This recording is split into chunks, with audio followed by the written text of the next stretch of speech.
It-titqiba tat-tetnu tingħata meta persuna tweġġa' u sservi ta' prekawzjoni f'każ li tiżviluppa x'infezzjoni.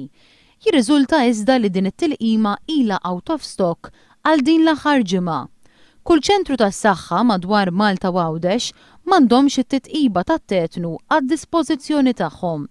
Għalhekk li t-tobba bdew jagħtu t-titqiba tat-tetnu u d-difterja. Iżda anke din it-tip ta' titqiba spiċċat u għaldaqstant it-tobba dar fuq it-titqiba tat-tetnu u l-polio. Madankollu din it-titqiba kienet qed tħalli effetti fuq is-saħħa.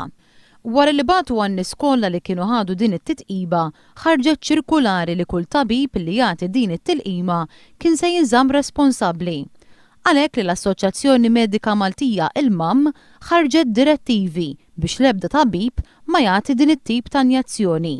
One News kellem ma' mara li t-tifel tagħha waqa' u weġġa' jdejh. Għallhom li tat-tetnu m'għandux laqasu sewwa u mbagħad passna l-isptar qalulna l-istess tat-tifel jista' jmutu. Sa dan it-tant daw kollha li jweġġaw m'għandhomx il-faċilità li jingħataw din it-titqiba.